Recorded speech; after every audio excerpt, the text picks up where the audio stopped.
Week 4, baby. Let's go. Woo! Chargers Queefs. Can't wait. It's gonna be exciting. That's right. No, look. The chat is going to have to settle a debate. The Bolt Bros. We are a divided Congress, right? As far as what should be happening in this game. So we need, as you can see with the political hats that we got on right now. There we go. Yeah, so Kyle must be the independent of some sort. Yeah, I'm the Chargers party, I guess. Yeah, he's the Chargers party. The charged up party. Yeah, but there we go. We charged up. Legitimately. That's right. But I will say this: there's a lot to discuss in this matchup versus the Chargers and the Chiefs, as we know. But I will say this: it's gonna be a spicy one. We got a lot to talk about. I mean, this could be a 2-hour episode if we really want it to be. Easily. We don't want to bore you guys to death. Easily. I don't think it's gonna be boring at all, though, man. This could be some good entertainment now. I mean, I know I'm not boring. You know, I got to carry you as the Bolt Bros, you know, for the most part. But I'm just saying. That's weird. Price is wrong, dude. You know, price is wrong, Bobby. All right, guys. Well, let's get into the episode. Let's get Bolt Bros. Let's go. What's up, Herbert, man? You watching the Bolt Bros podcast? Stay tuned. Charter blue dreams, stadium lights gleam. Bolt Bros on the beat, lead stream. Chargers rocking speeds, Sonic supreme. From the podcast to the field, we're a team. Charged up, Bolt Bros on the night. LA Thunder in electric delight. Bolts in the battle, sparking bright.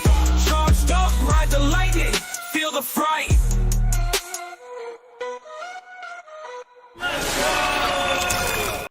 Yo. Okay, hold on, Miguel. What happened with Kay Adams? She my baby. You know, she my baby girl. You know what I mean? My baby. What do you now? You sound like a Thayer over there, dude. She my baby. She might not be stepping out on me, dude. That ain't gonna be cool. Happy, what's up? What's up, Abby? Yeah. Hey, by the way, I think we talked about this a while ago. Is your birthday today? Because today's my birthday. Hey, so, today my birthday, or your birthday, I should say. I thought we were Libra. Oh, Miguel, you're breaking my heart, dude. Oh no. Oh, you know, I will say this, guys. I went 1 for 5 yesterday in my game, dude. I 1 for 5. I was unhappy. Hey, hit that Price is Wrong sound, dude, or the slide whistle or whatever. A good sound effect. Yeah, that's right. I'm not bolted up. I need a blue chew. I get it. Oh, no. And yeah, Miguel, so it is your birthday too, right? Because I remember we talked about being Libros is what I like. Oh. Happy birthday, my man, dude. Scorpios are the best, though. We all know that's true. That's right, dude. How's that? Hey, I did my own whistle sound there, So yeah, it was pretty bad. Libros. But to the subject, guys. Let's show you guys a funny little picture here. I thought it was pretty hilarious. Hey, we got Bebop and Rocksteady. We're playing against them this week. Teenage Mutant Ninja Turtles. I thought it was pretty funny. The big guy put this out on Twitter and everything. I thought it was a pretty funny looking photo. And you think it's kind of a pretty accurate look all around if you kind of look at it. So Bebop and Rocksteady, pretty hilarious, man. So I'm hanging on a sec though. Like, was this a real image for the Ninja Turtles, or did they just do that after the fact? I'm assuming after, because that's way too exact. It's way too too exact. Yeah. No. It was probably exactly how it was normally. Actually, you know what they probably did? They probably just said, "Hey, make an AI version of this picture as Bebop and Rocksteady." Yeah.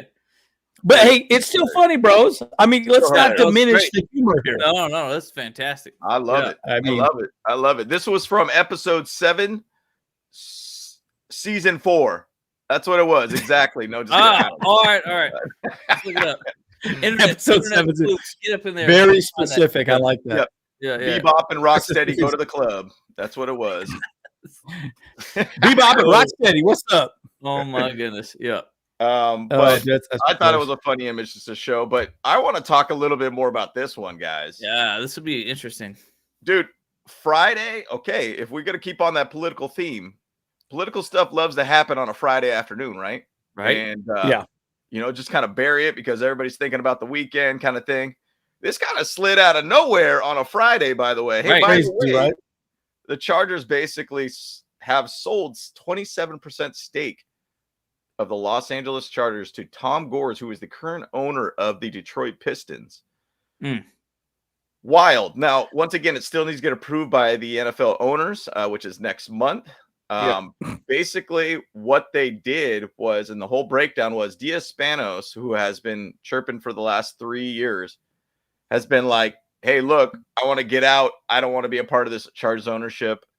And I want to basically get my 24% sold off and take my money and run at this point. Yeah, right. So what basically the breakdown was, Tom Gores pretty much bought that 24% plus 1% from each of the remaining 3 brothers of the Spanoses. So, and still the one thing too, with Tom being there, he isn't a majority by any means. They even say he's not necessarily really much on the day-to-day operations by any means. He's just an ownership stakeholder of the Chargers. He's like a silent partner in a sense. So crazy thing about it too is, guess what's the percentage the Spanos still own of the team? Math. Let's see what this, see if you guys know that. So it's a 73% of the team the Spanos family still owns? No, so there's a certain percentage that are for non-member family members that own it. So I'll give you a movie quote. It's 69, dude. Hey, there we go. Good. I like that. 69% of the team. So they still have the majority. They have the full control of the team at this point. Yeah. So they could kind of make the day-to-day operations and everything too. I'm super interested to see what Tom Gores paid for that 27%. Like, let's say it's $1.5 billion. Let's just say some crazy number like that. Like, this team has now become a much $6 billion team at that point. Like, you really think about how the breakdown works. Well, the Rams are worth more because they own the stadium rights. Exactly. Too, so, well, it is pretty interesting. The team doesn't, but the owner does. So it's Oh, that's true. That's true. Yeah. So it's interesting that this all happened on a Friday. Kind of slipped that news out there real quick, and I just want to hear your guys' point on that. Okay, so one thing. Okay, what is it when you get a bunch of money? You get like a stupid haircut, and you just look really dumb. Like he kind of looks like Wayne Newton, don't you think? It looks a little bit like Wayne Newton. I was like, it's like, what the hell does he look like, dude?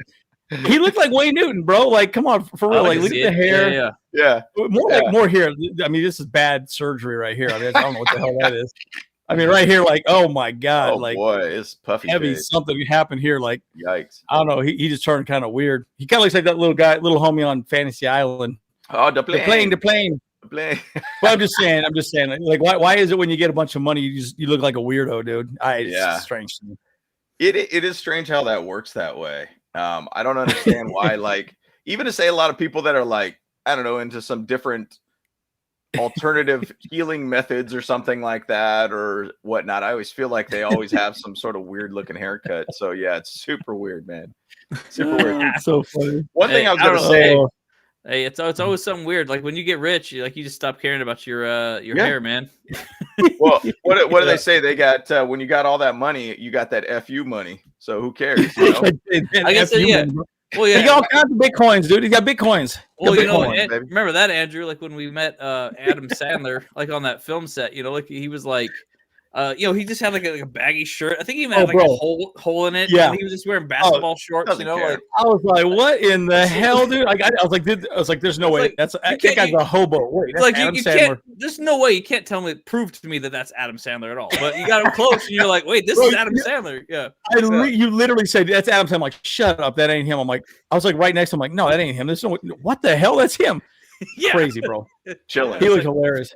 Yeah. Well, it's always funny when you see him on the basketball court playing, and like he's just like big old baggy shirt, big old baggy shorts. Like, it's hilarious. I think that's the whole reason why he dresses that way. Is because he's ready to play. He sees someone playing basketball, he's gonna go out there. He's like, all right, I'm ready. Let's go. Let's go. Well, and actually, just to say one quick point before your video there, Andrew.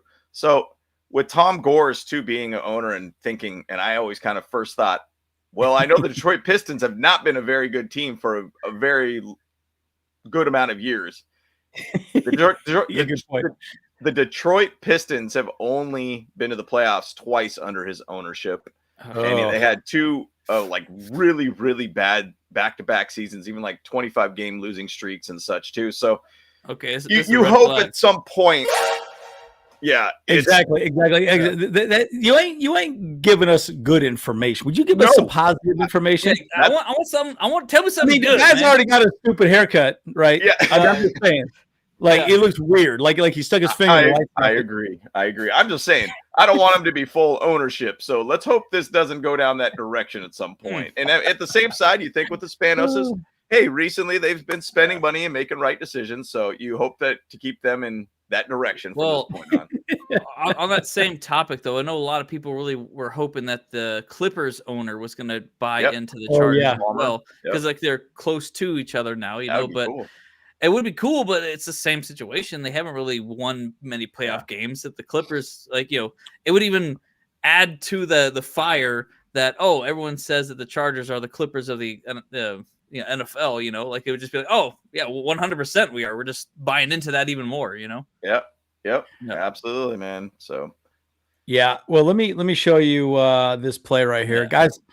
This game, we're gonna have to run the ball pretty well to beat the Queefs, as we all know, right?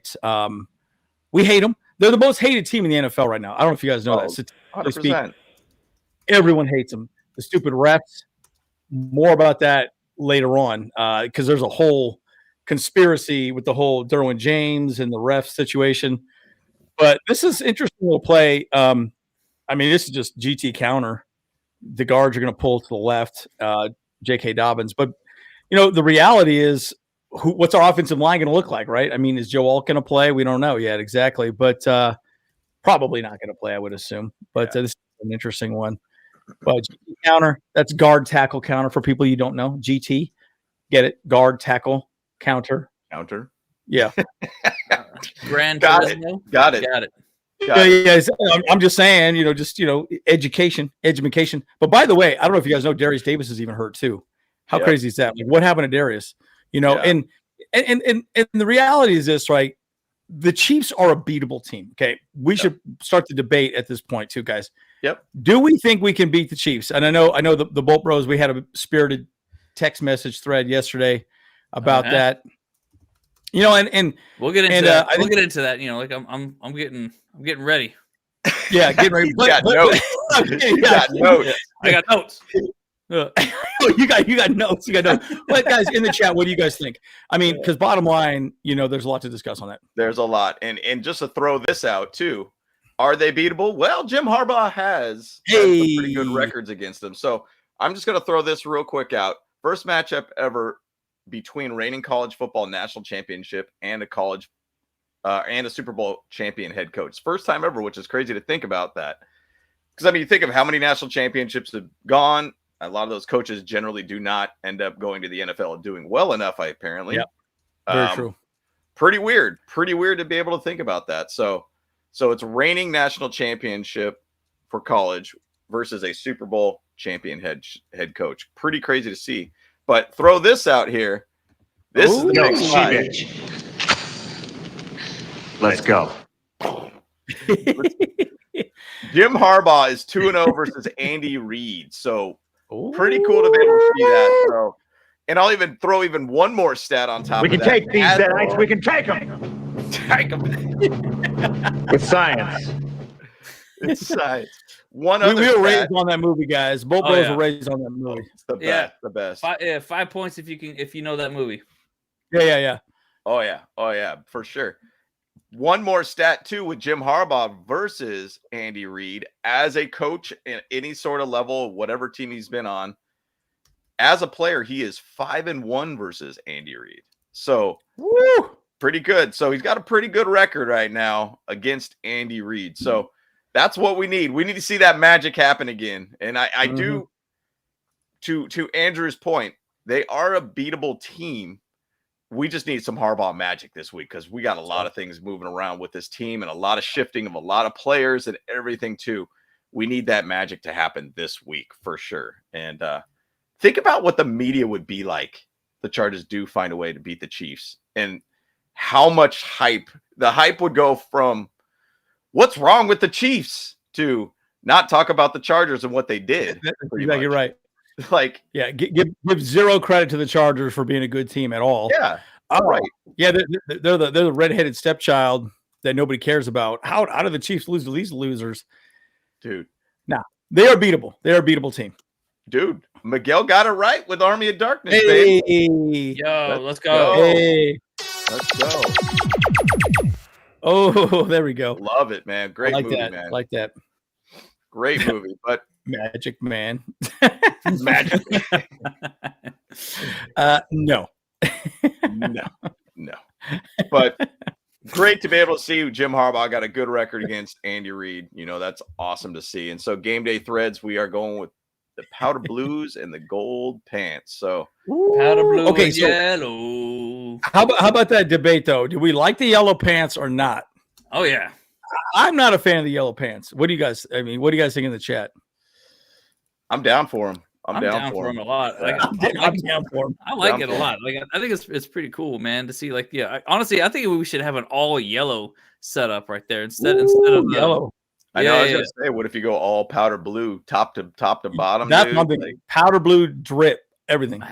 Nah, I think that's a little too much. Yeah, but yeah. That's a little too much. Oh, we lost James. Bolt bro down. Bolt bro down. Yep. Bolt bro down. Bolt bro.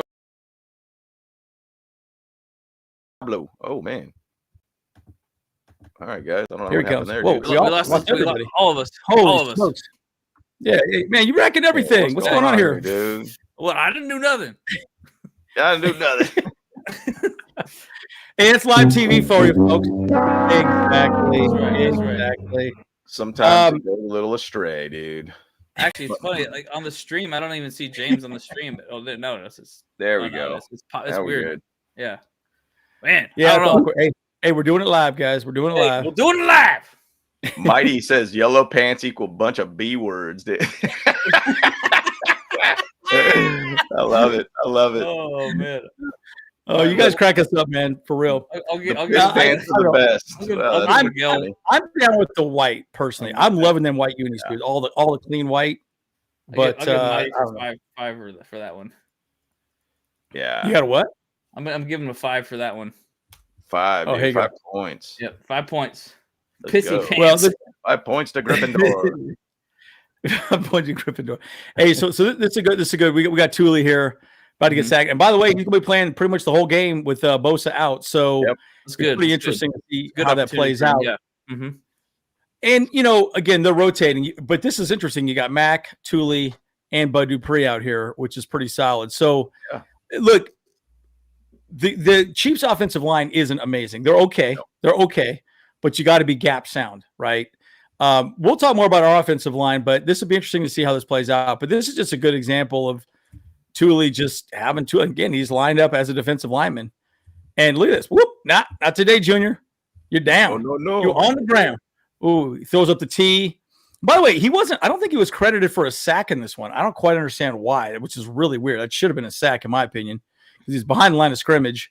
So it was a run play, though. So it was just a tackle for a loss. Well, yeah, but still, he was still behind the line of scrimmage, though. That's why I was just like, well, because he tucked it and he was attempting to run. That just seems weird to me, though. Yeah. Hey, man, TFLs are just as good as sacks. TFLs are good enough, man. TFLs, baby. Yeah. I did a short on it as well, but look, it's good gap defense. Mm-hmm. I mean, even Morgan Fox did a great job on that too, just playing the nose. I'm just saying, guys, we can beat them defensively, period. They have not shown anybody that they're good offensively this year. Mm-hmm. Now, offensively, that's where the question comes in with Herbert being hurt, and things of that nature. So, that's where the arguments come back and forth. And the beauty of that play is that you stack with two, I would say, elite players on that left side of the D line. Essentially, it'd be the right side of their offensive line. And the one thing I expect is we'll probably do that and attack a lot on the left, because with the Chiefs, Waya Morris is going to be the left tackle, who is taking over for Kingsley Suamataia, I think is it. He went to BYU. That guy's amazing freak of nature, but I think he's a little raw. Yeah, he's a little raw at this point. So they're going to shift around a lot that left tackle position, which is going to be a weak point at this point for the Chiefs. So, and Aether, dude, shout out, man. Shout out. Hey, this is a family show, Aether, just so you know, he coming for that ass. I mean, I don't know what we're talking about. This is a family show, Aether. It's a family show. That's we why can take these dead ice. We can take them. Take them. Oh, love it. We're coming for that ass. Okay. Let's go. But the thing is, though, their O-line and their offense has not been clicking. I mean, they do not have Pacheco. They've been having Carson Steele out there, Samaje Perine. They got Kareem Hunt there now too. Things have been clicking. Hollywood Brown is not out there for their offense too. Obviously, they got a ton of speed on their offense, which is one of their biggest strengths on the team. So we'll talk more about that a little bit later on as we get more into the stats of things. But for everybody out there, Chargers are basically broadcasted throughout all the nation. FTR, once again, they don't even get the game in Oakland to watch the Raiders. They get to watch the Chargers. Good. That's right. And by the way, rest in peace, dude. By the way, rest in peace, Oakland A's, dude. It was kind of sad to be able to see that, by the way. I know that's a baseball team, but us as the Bolt Bros, we've been to games. Bolt Bros, we went there.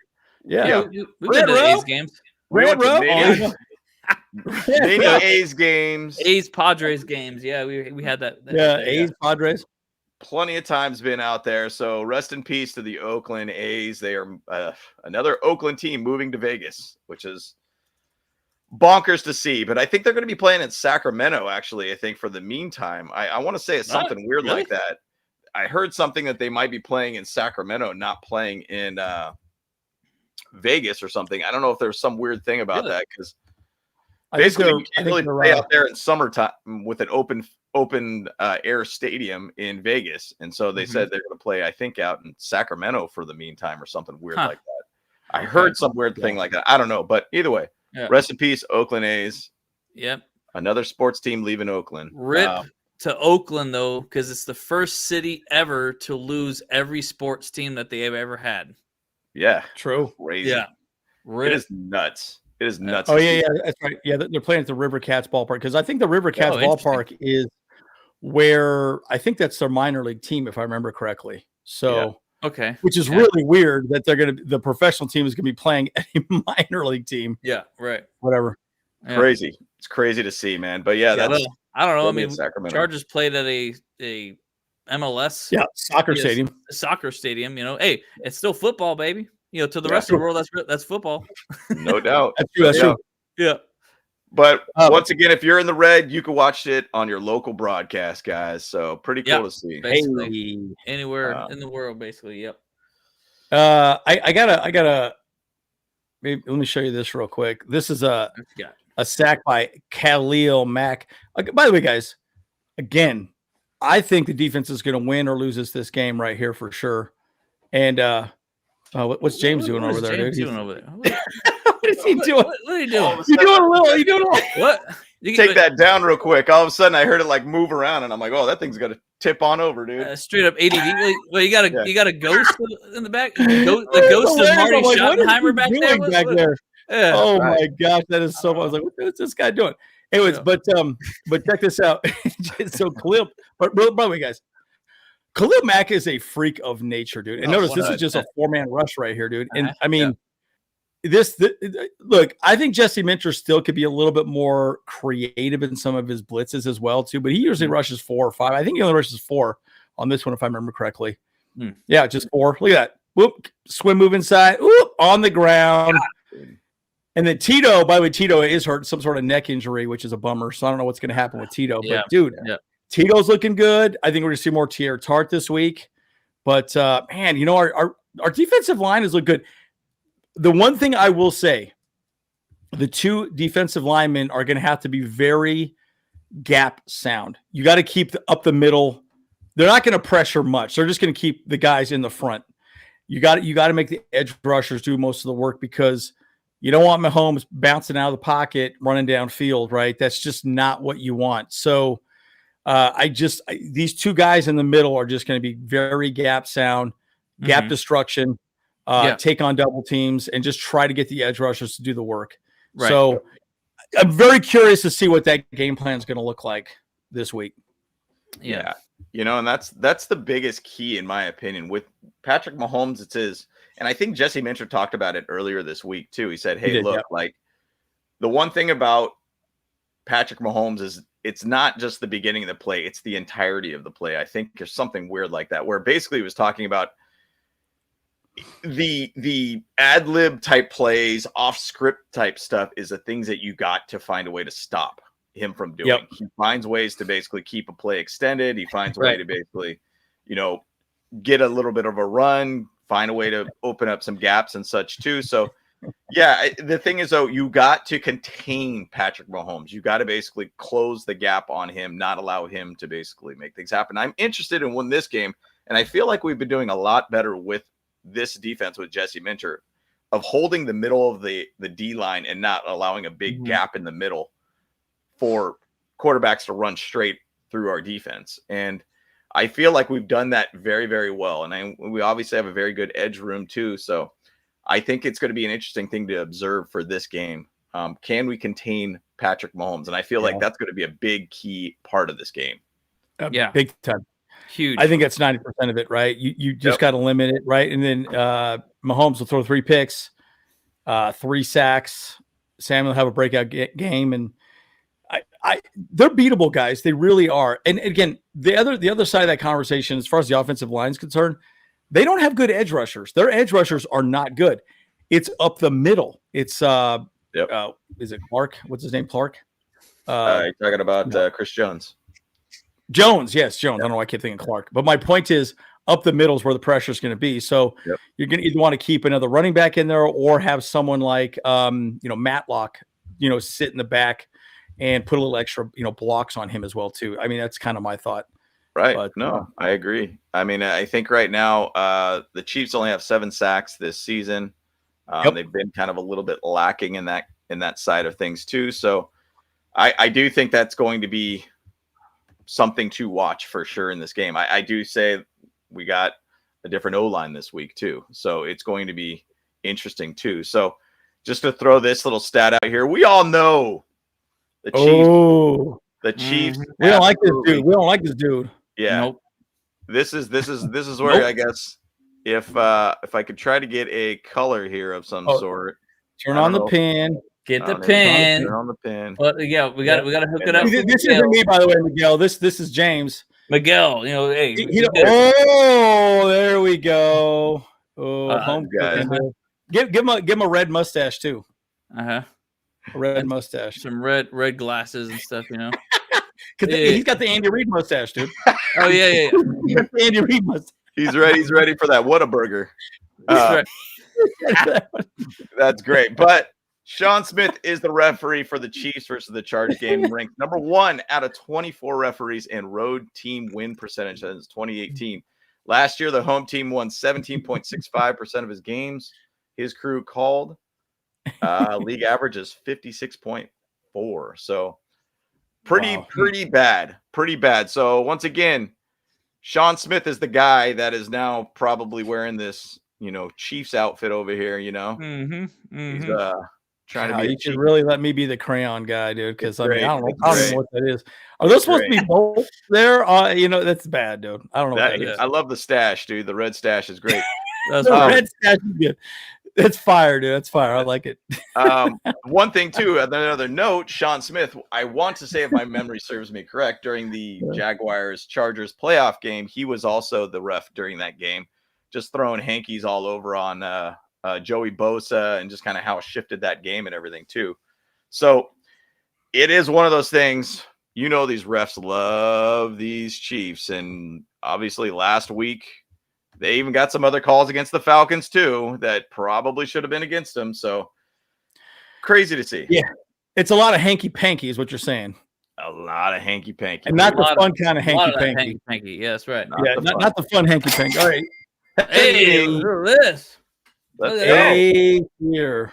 $9.99. Man, thank you so much, brother. He's a James M. Hot Eye. I like that. It's probably am I not understanding? You don't want Herbert. Yeah.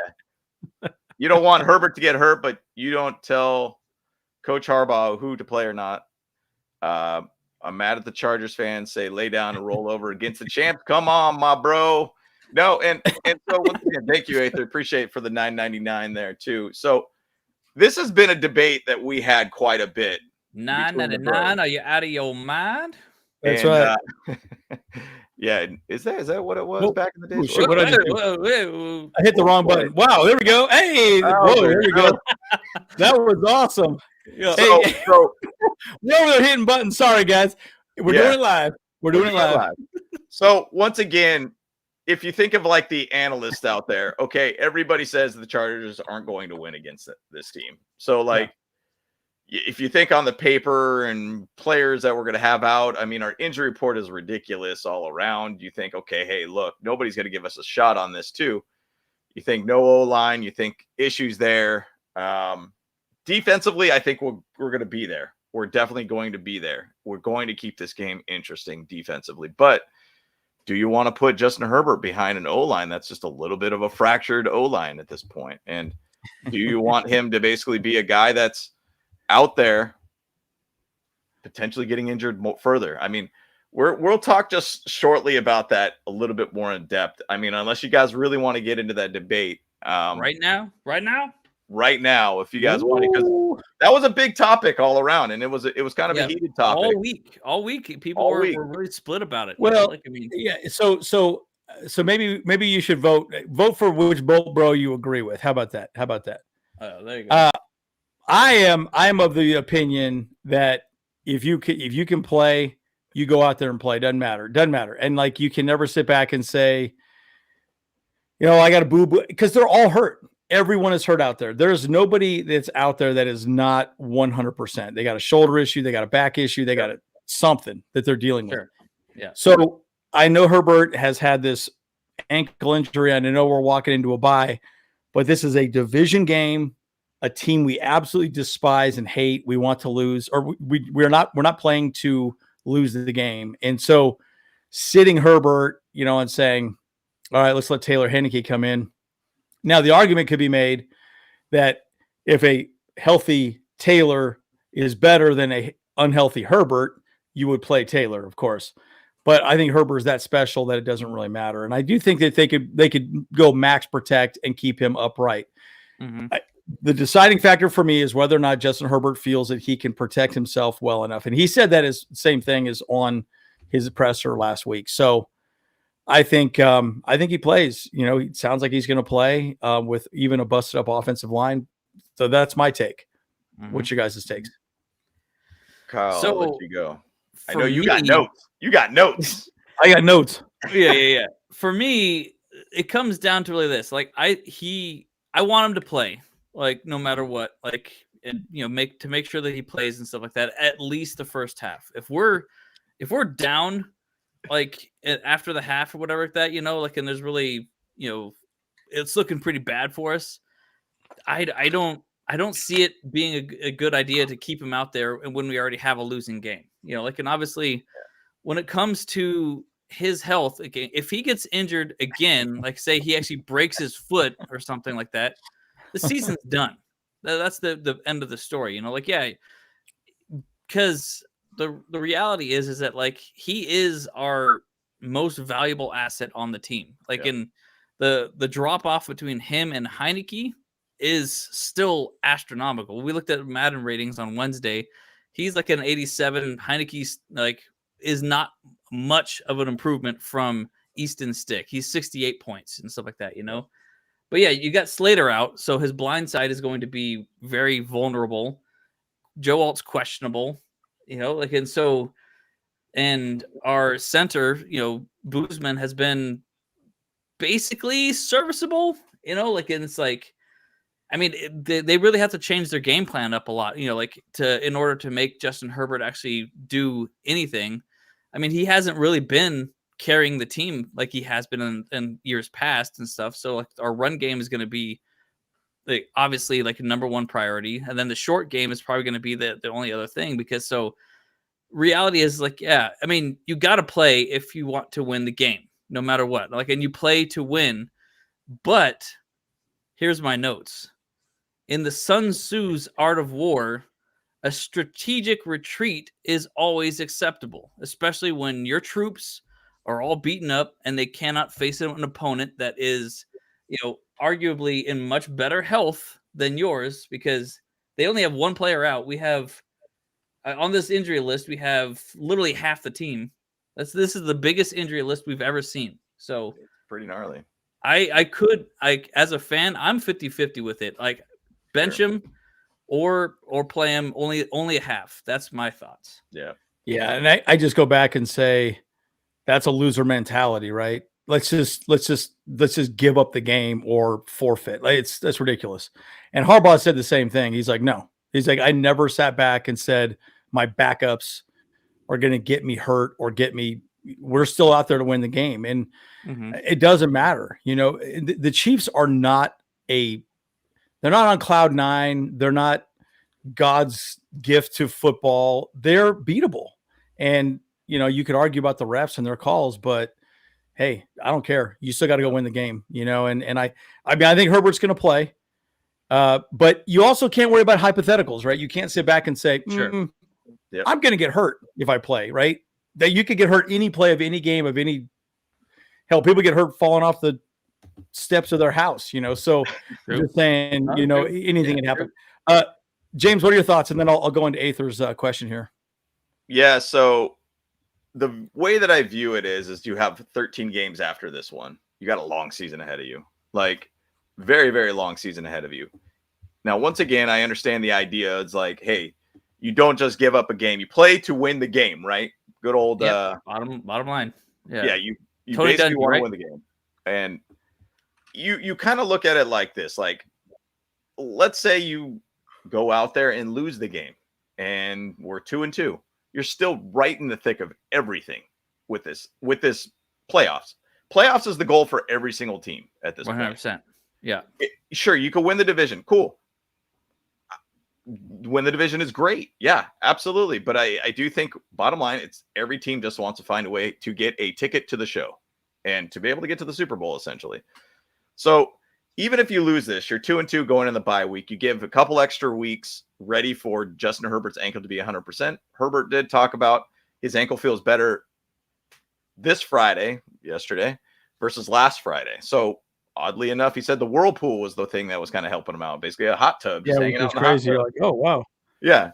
So he was just chilling there, pretty much doing his thing. And so I think that you kind of look at it as like he's saying, hey, look, I'm good to go. I feel like I could play. But at the same side, you don't want to aggravate that injury to basically put the next 13 games in jeopardy, is the way that I'm thinking as. So I'm viewing it as like, let's make sure he gets to be 100% all around. Make sure the next 13 games we could focus on, winning another 11 games or whatever it might be. So I'm just kind of viewing it that way, in my opinion, that you want to be able to get past this game, allow Herbert to be 100%. I get it. You want your best players out there all the time. No player is going to say my ankle is too injured to be able to go out there and play, or my body is not ready to go. Herbert's a gamer. And I mean, we kind of have almost a new Phillip Rivers where it's just an Iron Man, a guy that wants to keep it going out there and keep playing. Yeah. But the whole thing I'm saying is that we got a long season ahead of us. And the one thing that would suck the worst out of this is like we go 2-2, still lose the game. And if you really put Herbert in a bad situation for the long haul at that point. So that's the whole debate. So all three bros have brought out their own opinions. What is your guys' thoughts on this, guys? So yeah, see, but again, you guys are still throwing out hypotheticals, right? Yep. You're playing not to lose, right? And it's like the same mentality I have when I get up and I'm about to hit a dinger in softball, right? I don't think about what I can't do. I think about what I can do. You know what I'm saying? It's a mindset, boys. And by the way, Senior Sappy's exactly right. The real worry is that Justin's not able to protect himself. I think that's exactly it. Like that's the final straw. If he can't protect himself, he can't feel healthy, then he shouldn't be out there, right? Yep. Aether, again, decide which bolt bro you agree with more. Aether, Andrew, I love Coach Harbaugh. Press conference said opportunity to show belong in the field. I agree 100% because to me, this is an opportunity for backups to step up. This is an opportunity for people like I know someone mentioned Leatherwood. Leatherwood's probably going to be right guard, I think. It's either right guard or left guard, one of the two. I can't remember. They're talking about putting him there. And then also Foster Sorrell. Foster Sorrell, I think, is going to be the left. I think he's going to play left. Yes, left tackle. So we can talk more about that, but you know, it's an opportunity for these guys to do it, man, and prove that they belong, right? And the one thing I will also say about Harbaugh and this entire coaching staff, if you're an offensive lineman, you should be able to play a lot of different positions. We might have a different center this week. Bozeman is getting moved, I think, to right guard, if I remember correctly, is what they were thinking about moving him to. So I don't even know who the center will be.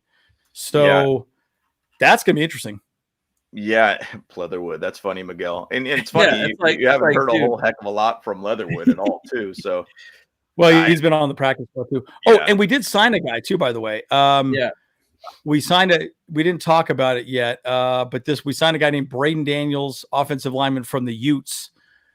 He was drafted originally from the anyways, bottom line, he's an offensive lineman. He's on the practice squad at the moment. But he's a pretty versatile guy from what I could tell. Gotta love that. I mean, we got to add more competition, and you know, obviously our O-line is kind of a weird situation right now. I mean, just to your point, we basically don't have our left tackles. I mean, Joe Alt being as a questionable player when he has not played all week was honestly very encouraging to see, because like it's crazy. Extremely encouraging. I mean, once again, Ben Herbert's job right now is like going nuts. Like he is absolutely dealing with so many different players right now. Right.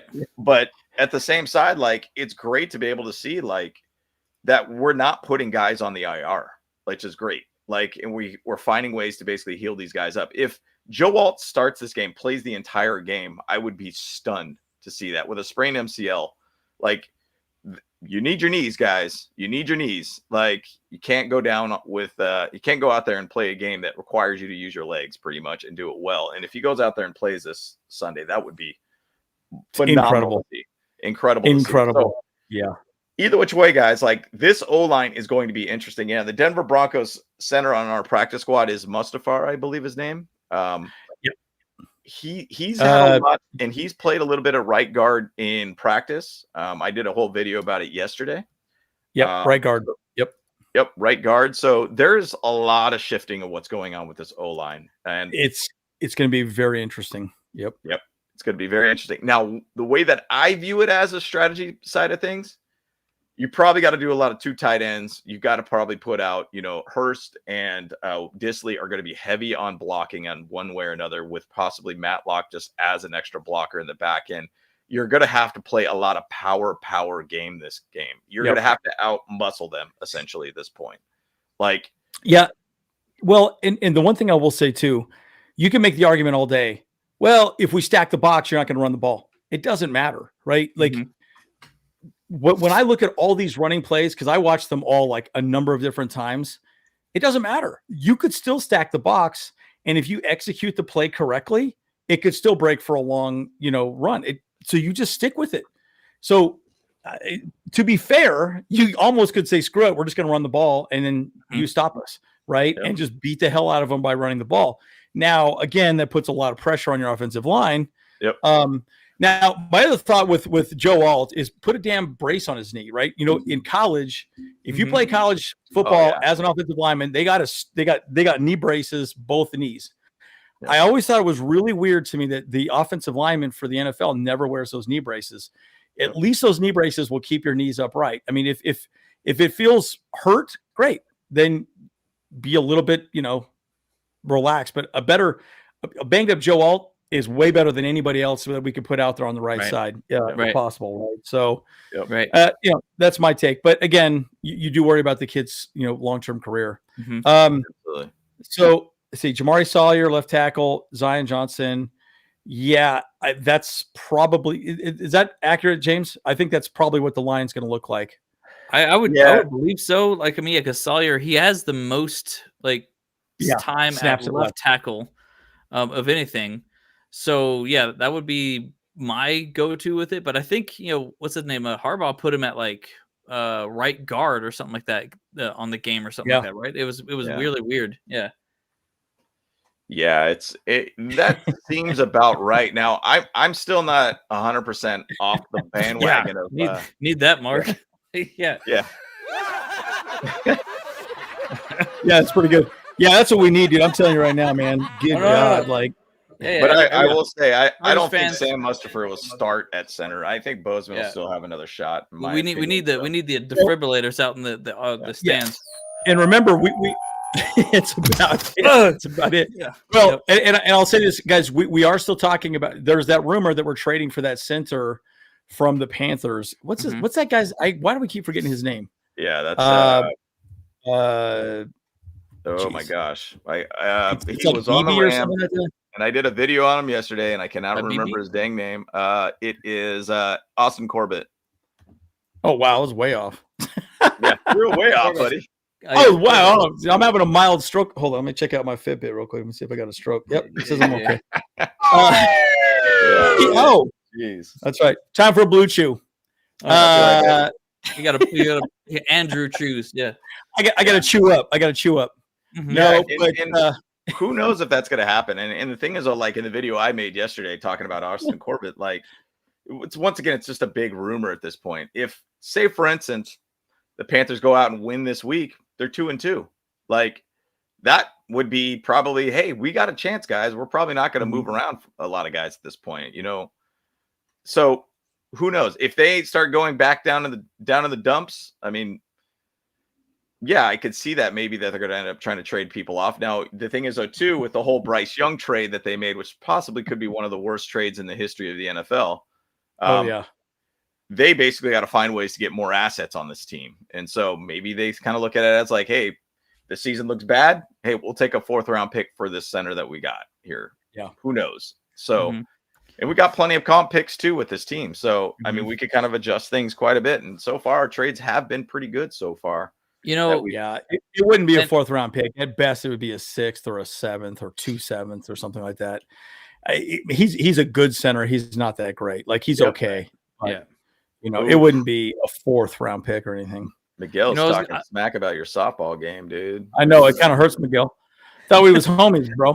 I was gonna say. So here's another one of my notes that I had too. Is the Raiders are playing a team this week that they have only a 20% chance to win that game. So we don't really, if we lose this game, we're not giving up position with the Raiders at all. But then the Broncos, I think they're also playing a team against, but it's more of a 50-50 chance there. So that's a kind of a reason why, obviously it's 13 more games in the season and plenty of more football for us to play. And our schedule is very favorable. We all came into this week not really expecting to lose, but we did call this one potentially an L for us. So I think Athir, he was definitely saying we're not going to lose a game till week 7 or something like that, right? So, yeah, I think so.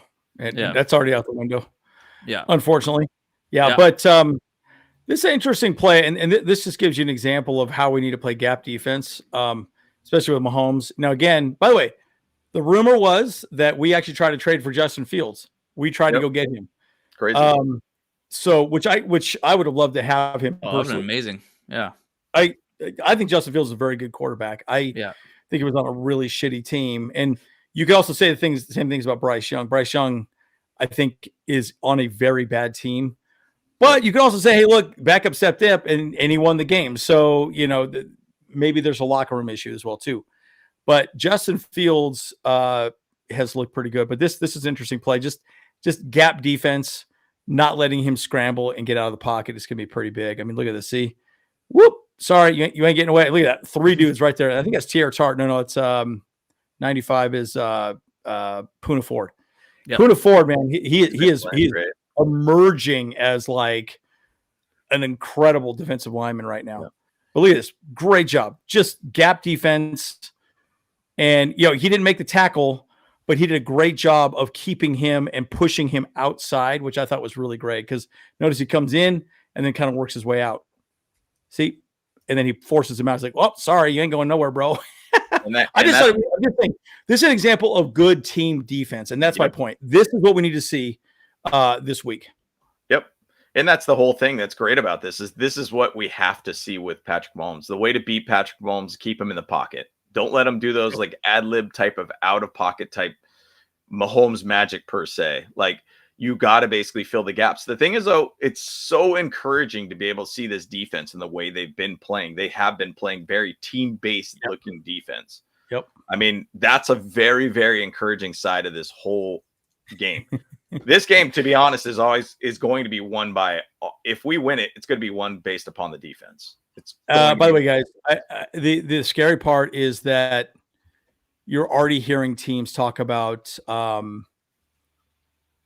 Jesse Minter being the young head coach as a head coach. I knew it was going to happen. Oh yeah, because we had such a shitty defense with Brandon Staley's dipshit ideas, And by the way, interesting stat. I saw it. I should have screenshotted it, but the 49ers defense, I think, averaged, was it like 14 points per game last season?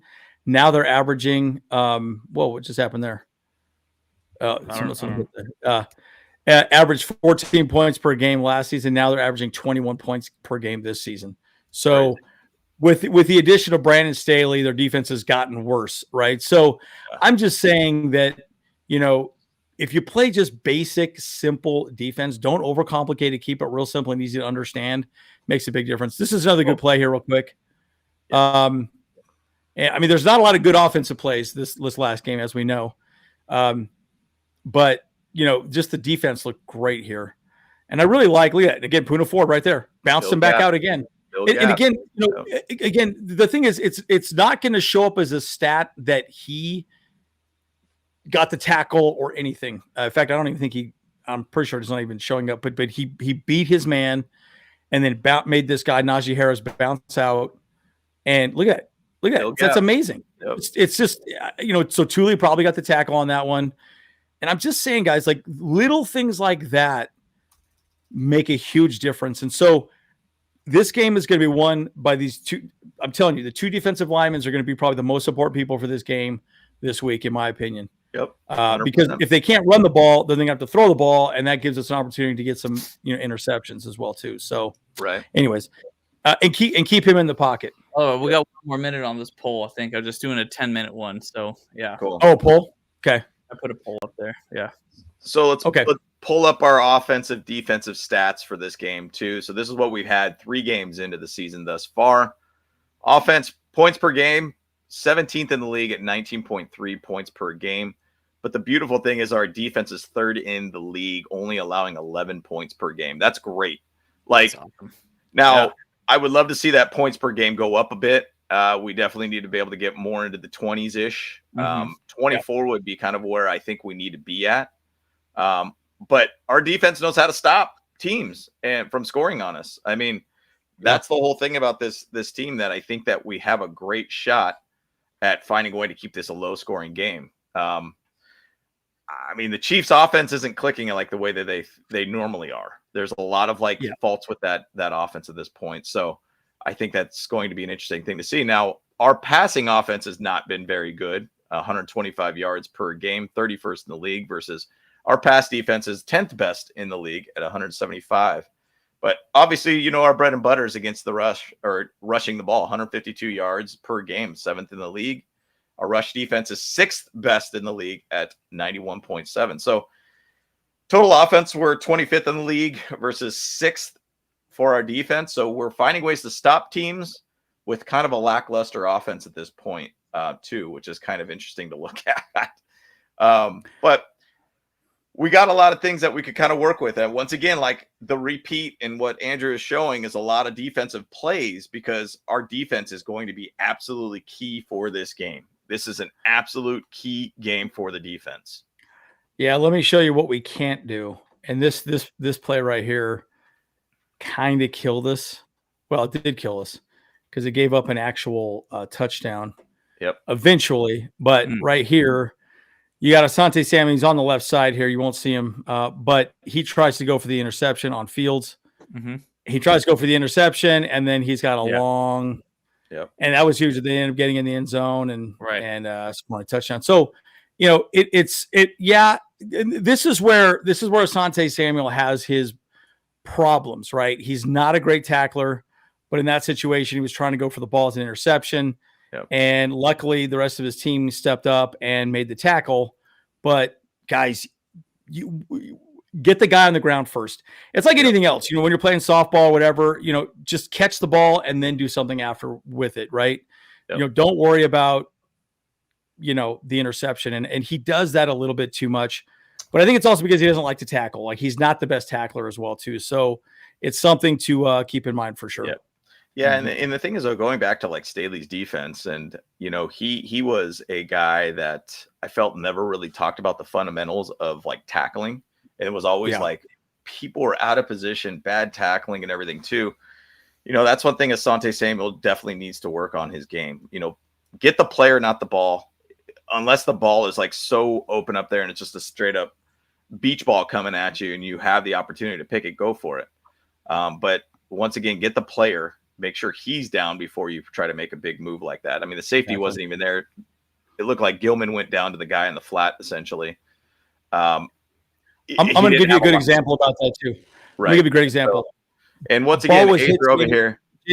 I'm going to give you an example. Ball was hit to me in the outfield. Just an absolute piss missile. I'm playing left center. It's coming right at me. I'm like, cool.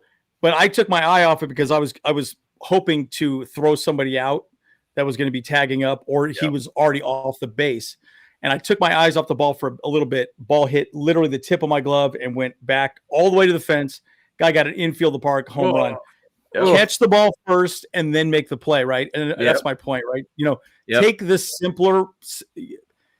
My point is, jumping routes, things like that just doesn't work all the time, right? And if you do it, you better execute correctly, not execute incorrectly. 100%. Right. 100%. And that's the whole thing. And so Aether is talking about his baby, which is Jim Harbaugh. That's his coach. That's his coach. And I mean, Staley beat the Chiefs the first time around for the first game against him. Why not, Jim Harbaugh? And, we all know Jim Harbaugh is a much better coach than Brandon Staley. So thanks for the super chat there too. Yeah. Awesome. It's awesome. But let's end the poll right now, though. So Ooh, end the poll, dude. Here we go. End the poll, dude. Can you pull that up actually on the screen too? No, I don't think I can. But it's just right there in the chat if you're there. But out of 96 people in the watching the show right now, 36 people voted. 25% said yes. 75 said no. Justin Herbert should start. About if he should start or not. So wait, say that again. You said that all weird. Yes, I know I did. Yeah. So the question was, should the Chargers start Justin Herbert week 4? And 75% said no. 75% said no. Yeah. Yes. Wow. Wait, what? You're saying that wrong. No. Are they? Do they want to start him, or do they want to not start? Should the Chargers start? They do not want him to. Yeah. The question. You can't pull that up. No, I can't because it's right there in the chat. Just look in the chat. Yeah. Yep. Oh, okay. Yeah. So basically, 75% of the team, 3/4 of the team. Yeah. 3/4. My brain don't work still. Yeah. 3/4 of the viewers do not want him to 3 out of 4. So 3 out of 4 Chargers fans agree not to start him. Yep. Yeah, and we get both sides of it too. I mean, obviously you want your best players out on the field and everything too, but you also want to make sure that they're players that are going to be effective on the field too. So I'm pretty positive that Justin Herbert is going to play. I mean, I'm going to have a lot of anxiety watching it. That's for dang sure. Yes. Right. A lot. I mean, the thing is to go back to was it week 17 when we were playing against the Broncos? We're going to go play the Jaguars the week before. Guess what? Mike Williams gets injured that game. Okay, there you go. Like that kind of could have shifted that playoff game. I was thinking about that as well too. Brandon Staley played him on a game that didn't matter. In a lot of ways, though, this game does matter, though. Because and this does matter. Yeah, it really does. It's a divisional game. It's a conference game as well. So and honestly, it's 2 losses if you lose, right? It's bad. Yeah, it's a really bad situation if you lose this one, obviously. So, it's a double whammy essentially for the playoff contention and stuff like that. So it's like, well, I mean, we got to win the game. Obviously, that's the bottom line. But to Rivers Lake, Cedar Snappy was just saying is that look, I think we can actually win with Heineke because all we need is someone to manage the game. The way we've been playing, Herbert has been going 150 yards passing. That's about it.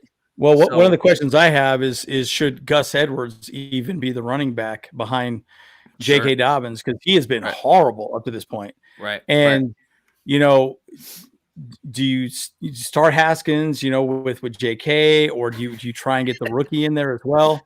Yeah. I'm just saying, thank you, Jesus fans are not coaching. Thank you. I agree with you 100%.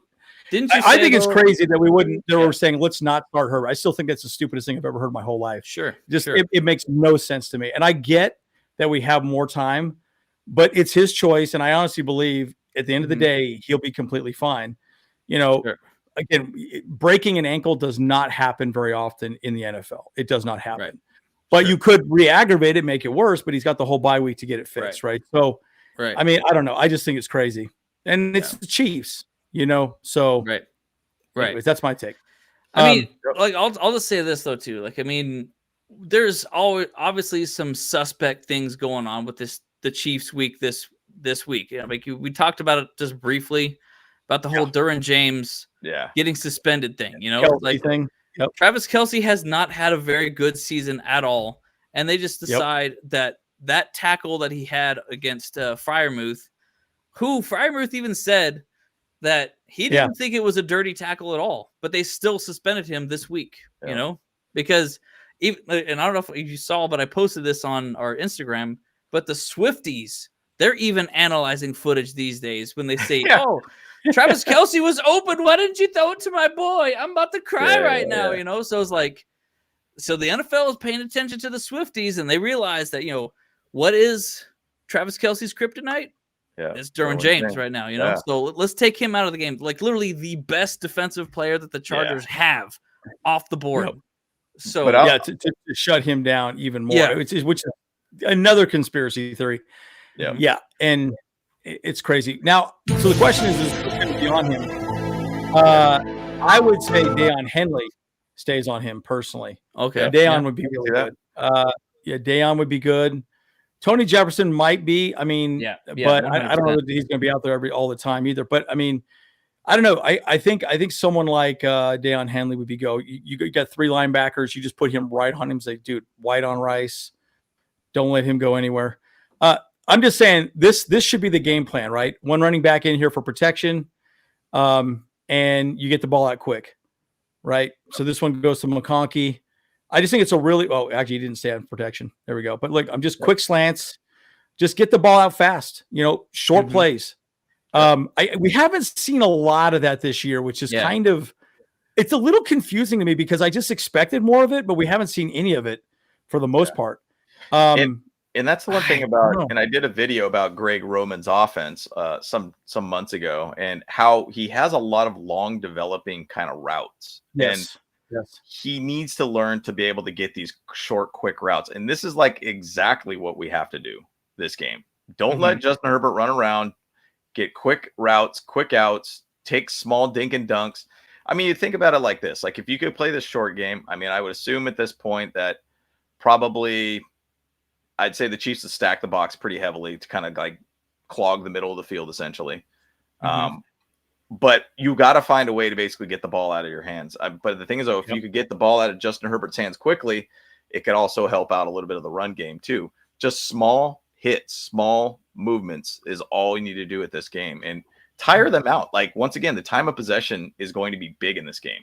If we could basically allow our offense to do some long drives and not allow our defense to be out there and let them be all rested up to be able to go after Patrick Mahomes, I think that's going to be the big difference maker in this game, in my opinion. Like, we could have long, sustaining, short kind of yard type plays. I think we got a chance in this one. I think we got a great chance in this one. Yeah, Aether and I are exactly on the same page. Yeah, the KC is beatable. You're gonna have Aether in your and sliding up in your DMs now, bro. Like, you better be careful. My baby. Yeah, I know. He's moving away from you, James. He don't like you no more. Yeah, no, you don't like you. You don't like us no more. We're slowly slipping down here, you know. Yeah. You got sucked. Look, at the end of the day, like I 100% know that, you know, the players, the coaches, they want to win, and they are going to do everything they can to win. And if that means to play Herbert, then they're going to play Herbert, you know. But I mean, as a fan, like we just have a long season, bro. Like, that's just it. Like, I'm glad I'm not making that call, because I probably, you know, it's a hard call to make. And I mean, this is where Harbaugh basically is going to be. This could be that game that you're like, all right, dude, Harbaugh's a real deal guy. Like, now we know he's a very, very good coach. Like, heck, I got his jersey.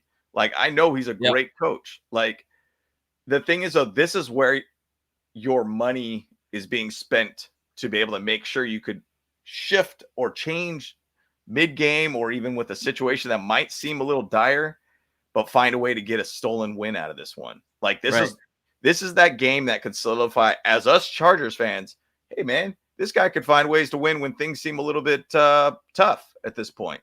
Yeah. That's, to be honest, I feel like that's kind of what Harbaugh's style is. Tough, gutted out type wins, physical, beat him in the, punch him in the mouth kind of situation. This is where his money is being made at this point. Like, this is a big, big game for him. And it's a big game, I think, for the Chargers fans to know what Jim Harbaugh could truly be, even in and confidence for this team as well, too, right? Because you're sitting back, and again, I've said it over and over again. That's a loser mentality to be like, oh, we're hurt, let's just roll over and die and not play. Like, that's bullshit. So to me, you Harbaugh is never going to say that. He's never going to say that. He's going to say, no, we're going to go fucking win the game. And let's go win it. And I don't care that they're considered better in any way, shape, or form. Doesn't matter. We still got to go execute.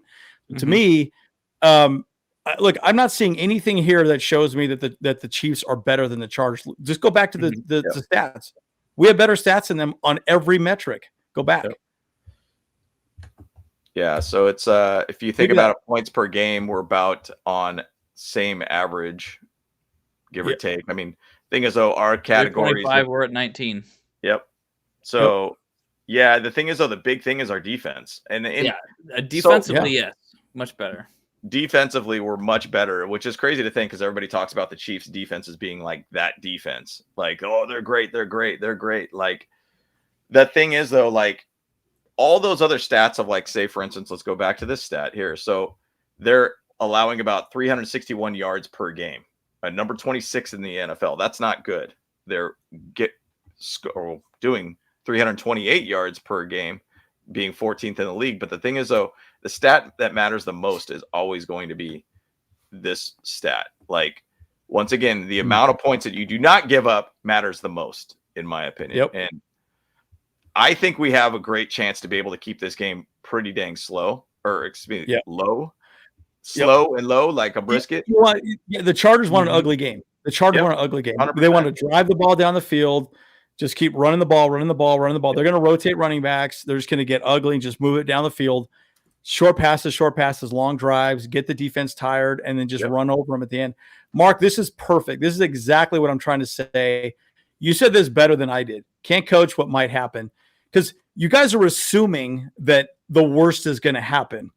That is just, you can't assume any of that. Then you will never get in a car and drive anywhere or jump on a plane and travel to Japan like James is doing. Oh, I'm scared to hop on a plane. Like, you can't live your life that way. No. Yeah, and that's my point. That's my point. That's a shitty mindset. I hear what you're saying, but it's also 44 years of Spanos curse trauma where, like, the Chargers get injured throughout the year and we just don't win. And that's where all this is coming from. It's literally 100%. Years but of that's experience. Still a shitty mindset, though. I mean, that doesn't matter. It is. It's a loser mindset. That's my point. Right. It's a 100% loser mindset. And, again, you cannot live your life around hypotheticals, dude. You cannot. And I promise you, Harbaugh's not in there going, well, guys, we got a bunch of guys out. So, I don't know, go out and do your best. Well, I promise you that's not what he's saying. Of course he's not. So, we're not saying that we're like in the room and trying to figure out what Harbaugh's saying. That's not what we're trying to say at all, but like we're talking as fans. Oh, we lost James again. Yep, there you go. Oh, there he is. Yeah, you're moving around. Oh, there you go. Yeah.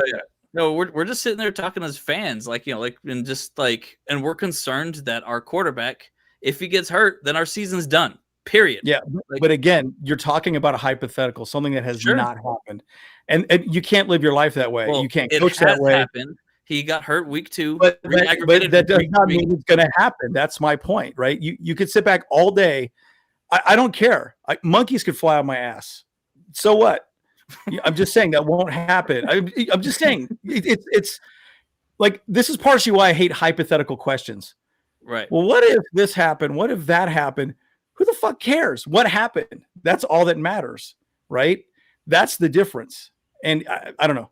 Again, in the chat, again, this is how heated we got on this whole thing. I just think it's ridiculous to be hypothetical. It just is. I mean, it's hypothetical for this week, but it's not hypothetical because he got injured week 2 and he got re-aggravated on week 3. Yeah, so, but again, it happened twice already. He's not getting enough time to throw the ball. But again, you're still assuming he's going to get hurt. That's my point.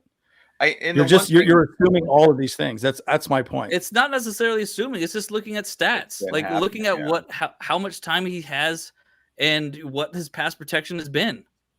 Yeah, I mean, and the one thing side of it is that as Chargers fans, we've been burned quite a bit, like to what Kyle's point has said. Like, and we have a lot of times where we have a little bit of a how do we say, we're a very jaded fan base. Yeah, that's the thing. Go back to, like, say, the playoffs when LaDainian Tomlinson went down with a little bit of a knee injury, held him out. We end up losing basically that.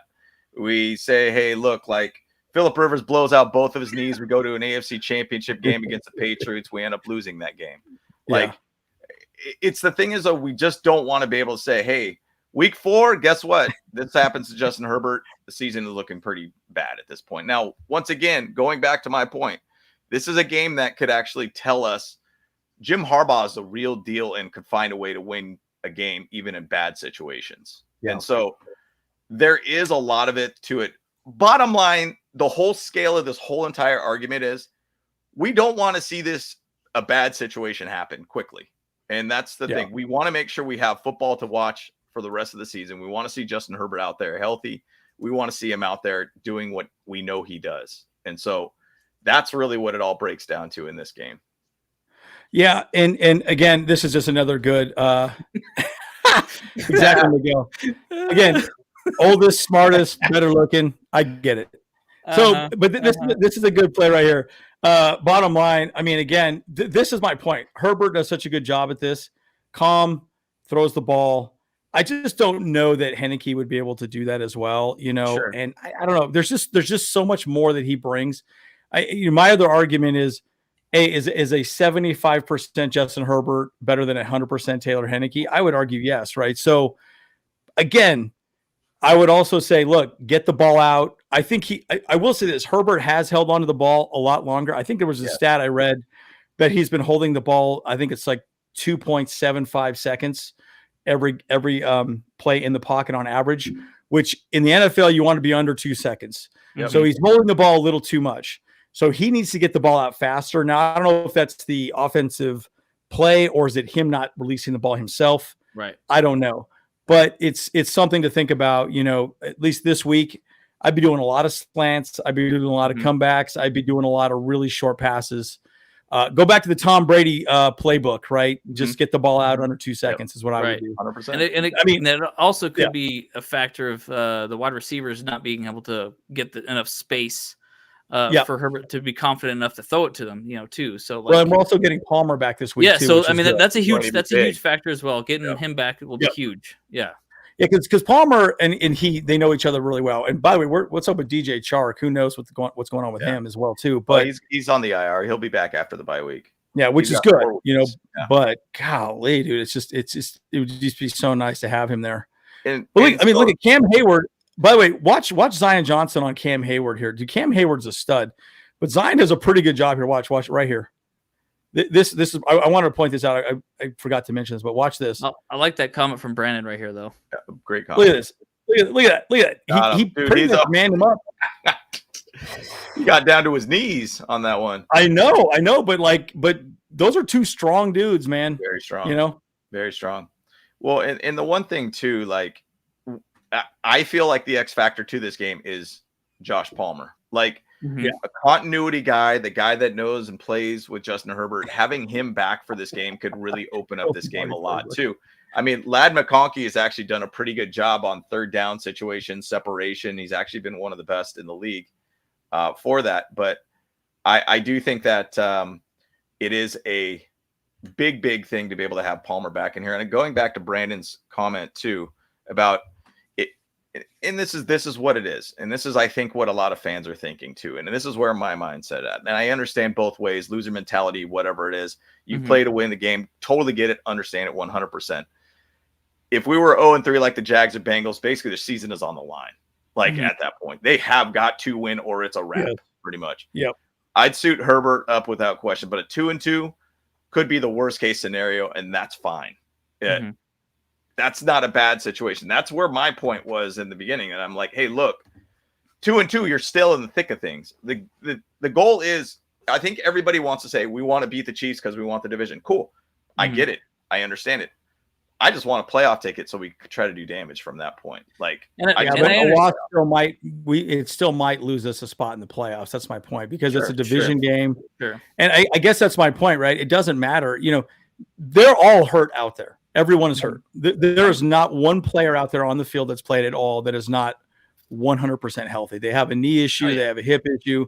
They have something. And so I guess that's my point, right? So, I mean, hell, last year Colson was playing with a broken hand in a club and he was still out there. Of course, he didn't have to throw the ball, but I'm just saying it's every single game, every single snap matters. And, you want your best out there. And that's what Harbaugh said essentially as well, too. Yep.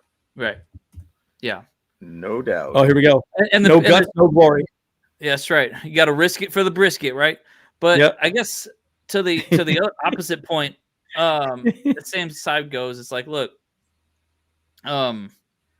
reality is like if we're in the playoffs, winning the division and having that seed is better than being in the wild card race for sure. Oh, of course. So like, because if we can actually have home field advantage for at least one game, then that's more important than anything, So, and you're right. So like winning this game, it's very important. But I guess my point is like I'm just saying it's like I think we could win this game with Heineke even.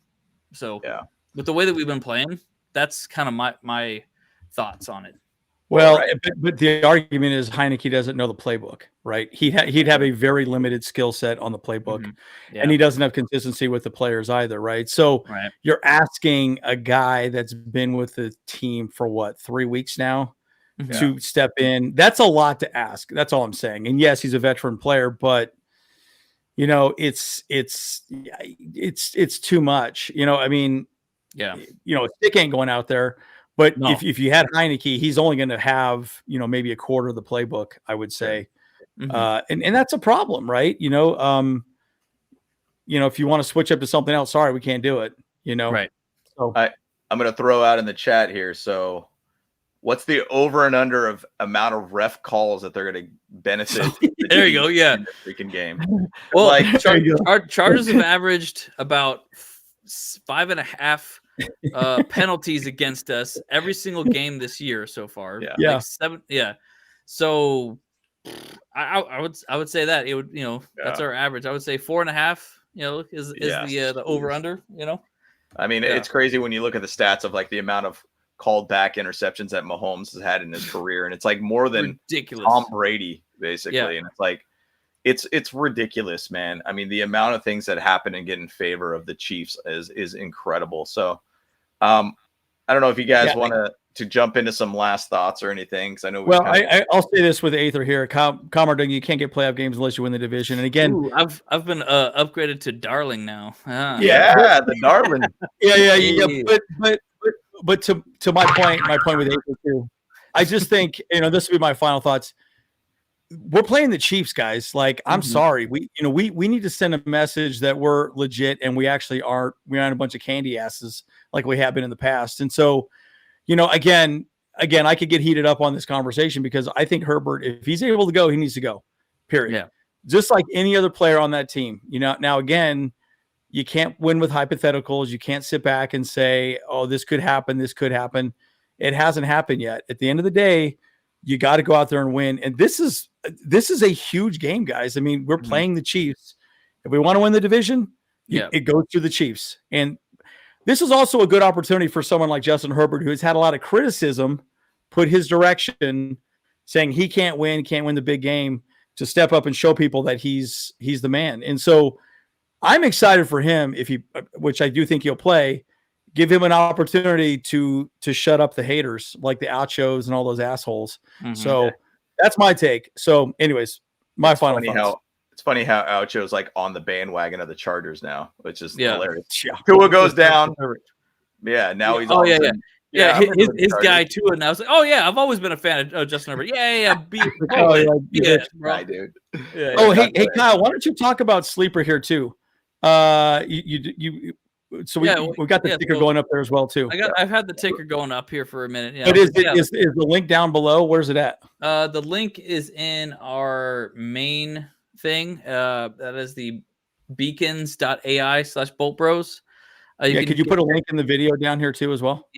Yeah. No, it's there. It's there in the chat. So, or in the description, but I'll put it up in the chat. Yeah. So you can check out, if you actually get the Sleeper app and you do set it up there, and you use the code Bolt Bros, you'll get a deposit match up to $100. So you put in even if you put in $50, you get a $50 bonus to your betting ability and stuff like that. So, but if you put in 100, you get 100. So, but yeah, it's fantastic. Like the app. We use it for our fantasy football league this year, and it's been pretty good. We've been trying to learn it a little bit. I'm obviously I'm 0-3, but as a good commissioner, I'm just making sure I'm just making sure that people know that I'm not cheating anyways. So like so I'm just taking the L's off. But it's a pretty cool app. Like, let me know how you guys are experiencing with it. Yeah. I like it too because you could do all kinds of gambling. You could do everything you want on there. It's pretty sick, dude. I'm very impressed. So, anyways, it's something to check out. It's a multi-layered type app where you could basically do betting on any games and everything too. But also on top of that, you can do your fantasy football on there too, or any of the fantasy leagues on there too. So it's a really, really good versatile app, and I think that's really good as a betting app all around too. So I'm excited about it. And so far I've been really liking the interface of it and everything too. So guys, check it out if you guys doing some gambling or anything like that. Fantasy football leagues obviously going on, but you got your baseball betting coming up with the playoffs. Go Padres. Go Padres, baby. What's up? Go Doyers. All around Sleeper app's awesome, guys. So check it out. So and if you're degenerate gamblers like the Bolt Bros, you're in good company. In fact, like on Wednesday night, I know Kyle's got some bets going right now. So I do have some bets. I dabble in crypto and stock trading a lot too. So so for this game, actually, with the Chargers, I put down that Patrick Mahomes is going to get a pick, interception. Yeah. I got Travis Kelce is going to get over 4 receptions, and then I think J.K. Dobbins is going to get a touchdown. That's my bet. Okay. And I bet $10 on it for a chance to win 68. So that'll be what's up. Love it. And so that's the interesting thing about Sleeper. It's all parlays. So like, you have to hit all of them and stuff like that. So a minimum of two legs. So yeah, but yeah, man, it's fun. It's pretty great. 0 for 3, Kyle. Big deal. Oh yeah, that's your new nickname. I'm gonna call you Staley from now on, dude. Here we go. No. Yeah, that's bad. There we go. There you go. That's your name now. We're calling you Staley from now on, dude. Oh no. Yeah, you're Staley, dude. Wait, hang on a second. At least that's funny. At least this one.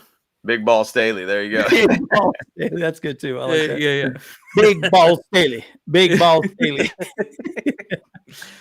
But all right, yeah. What are your thoughts there, James? Well, yeah, my last thoughts are like this is a game we just have to out physical them. I mean, it's going to be won by the defense, in my opinion. Like, I can't imagine, in my opinion, that we're going to see a lot of like high offensive type of situations here. It's going to be a grind out type game.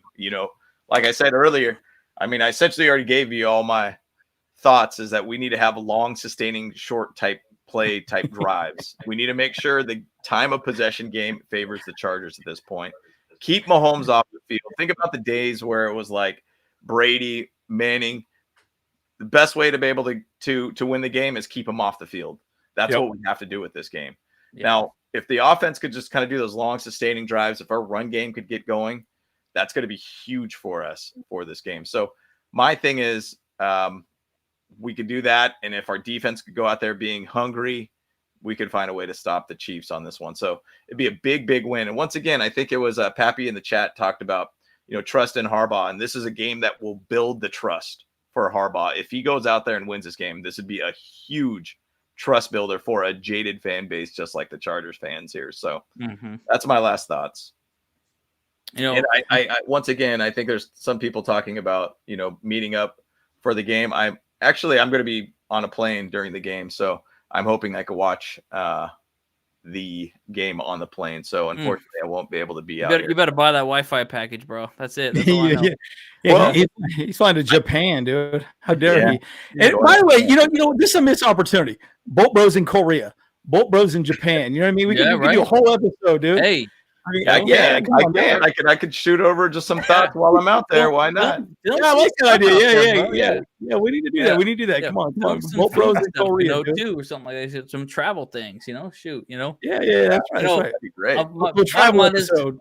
My whole thought process is this. I guess I'll wrap up with this. So I feel like the game plan is going to be just like, that Seahawks running back said, is that first down, you're going to run through a motherfucking face, the second round down, you got to run through a motherfucking face, and the third down, you got to run through a motherfucking face, That's right. That's right. Fourth down, run through a motherfucking face, Like, look, and that's just demoralizing. You just keep just punching. Hey, this is Harbaugh football, man. This is Harbaugh football. Come on, James. Come on, James. Come on, James. Come on, Andy. Get in it. That's right, dude. Get in it, Andy. I'm good. I'm good. Man. Run through a mother effer face. That's all you got to do. And what have I been saying on this channel? I'm the most important Bolt Bro and the smartest Bolt Bro and all the above. Yeah, that's cool. Everyone knows.